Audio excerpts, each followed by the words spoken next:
Hey guys, it's Dodie. Welcome back to another video. Today we're going to be making some brownie cookies and we hope that you enjoy our recipe. These should be delicious, so stick with us and let's see how they turn out. Alright, so let's start with our ingredients for our cookies. We have 160 grams of semi-sweet chocolate. I had some chocolate bars and some chocolate chips, so I just mixed them all in and put them in a bowl and measured them on my scale until I got 160 grams. We have 110 grams of butter. We have 15 grams of cocoa powder or Dutch processed cocoa. We have 2 large eggs. And we have 85 grams of light brown sugar. You could also use dark brown sugar. We have 115 grams of regular granulated sugar. We have 1/4 teaspoon of salt and a teaspoon of baking powder and 1/4 teaspoon of vanilla. And then we have 130 grams of all-purpose flour. Okay, so the first thing I'm gonna do is I added the chocolate, the semi-sweet chocolate, or you can use dark chocolate, in with the butter. I used salted butter, so you can reduce the amount of salt you add, or you can use unsalted butter, since we do add in a little bit of salt. So I'm gonna melt this in the microwave for about 30 seconds at a time and stir it and then keep melting until it's melted together in 30-second increments. All right, this is what it looks like after the first 30 seconds. And while that was starting to melt, I went ahead and beat the 2 eggs together. So I just beat those until they were nicely beaten. And I'm gonna put this back in the microwave after I stir it. All right, this is what it looks like after I have microwaved it 2 times at 30 seconds each.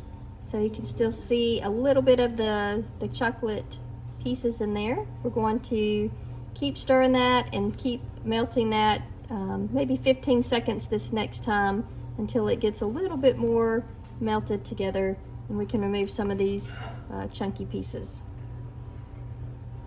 Okay, so that third time after 15 seconds it looks really nice and liquidy and smooth. So now we're going to add the cocoa powder. So we're going to add that in until it's nice and smooth. It's a nice slow stir. And I'm going to stir most of these by hand. You don't have to have a food processor or anything fancy to make these cookies. All right, now that we've added the cocoa powder, I've stirred it in with the melted butter and the melted chocolate. We're gonna let this sit in what they call bloom for about 8 minutes. And while that is setting, I am going to stir the sugar and the eggs together. Okay, so I have our light brown sugar and our granulated sugar there. I've got our egg here.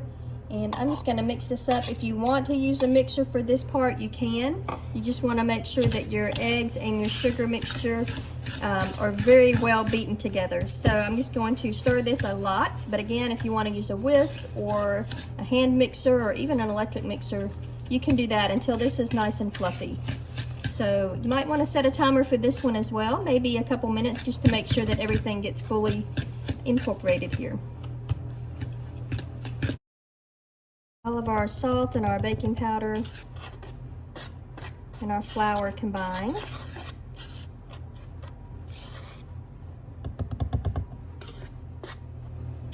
Okay, so I've combined the flour in the other bowl over there. Now I'm back to my egg and sugar mixture. I'm going to slowly add our chocolate mixture with the butter and the cocoa powder. I'm going to stir all this together. And we're also going to add our vanilla.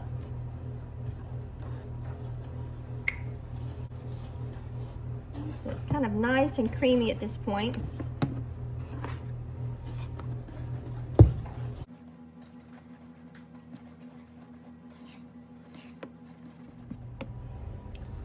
Okay, so we've got all of our wet ingredients together. I'm now going to add in the flour and the baking powder and the salt, all of our dry ingredients. And we're just going to fold this in. And then we're going to put them on a baking sheet and let them cook at 350 degrees for 10 minutes. All right, I've decided since I have a lot of extra chocolate chips, I'm going to add some chocolate chips to our cookies as well, and then we'll get them on a baking sheet.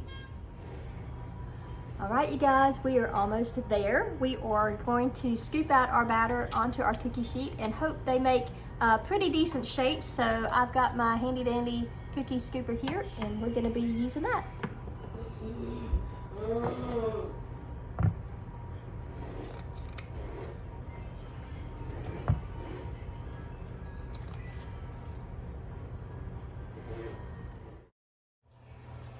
All right, so let's talk scales. I did this recipe in grams. You'll see a lot of European recipes in grams, and we don't normally use the metric system here in the US, but it is a very accurate measurement system, and I like to use it every now and then, or if I stumble across a recipe I like, I want to be able to follow that recipe. So this scale is very basic. You can, if I put the bowl on it first before I turn it on, it kind of zeroes everything out for me. So that's what I usually do.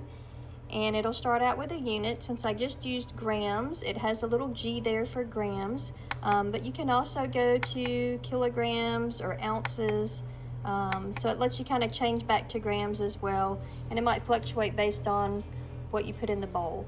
And so then I normally add my ingredients in the bowl until I get however many grams it says to get. So that's how I use the scales and do the measurements using the metric table.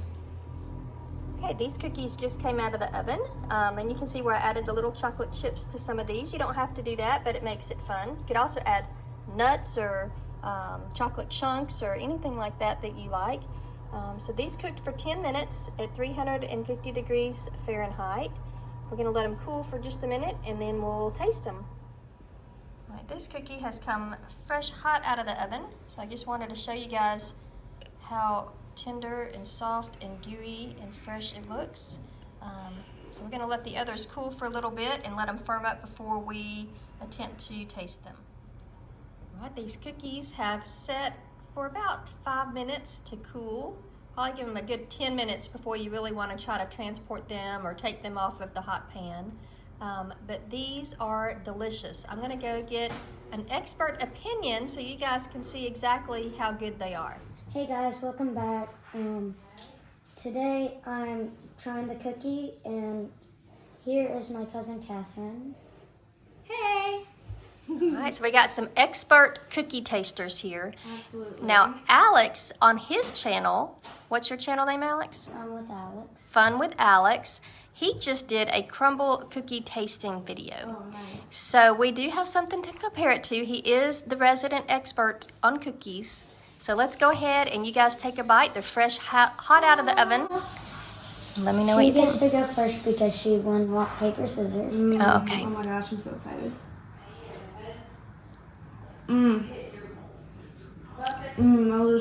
That's so good. That's so good. What do you think, Alex? It must be good. Now I'm gonna try. Okay. Texture is perfect. That is good. Is that good? All right, what about compared to the crumble cookie you had last week? What flavor was it? It was molten lava. The molten lava tastes more like chocolate cake than a cookie. Yeah? And this tastes more like a cookie than chocolate cake. So if we're rating which one tastes more like a cookie, this one takes the win. I like that these are like crunchy on the outside too. I feel like crumble cookies are always like very, very squishy. Like More cake-like. So squishy. Yes. Yeah. This is very, like, it's got a nice little crisp to the outside. And not too hard like some cookies. They're way too hard to even They're bite. so soft. So not like an Oreo. No. Nope. All Way right. softer. Well, you guys heard it here first. These are pretty good. Should they give them a try? Yes. Absolutely. Try the recipe. The pregnant woman approves. Thanks for watching. We hope you enjoy this video. Don't forget to like and subscribe and comment down below if you want to give a try on this cookie recipe. I guarantee you're going to love it. It is delicious.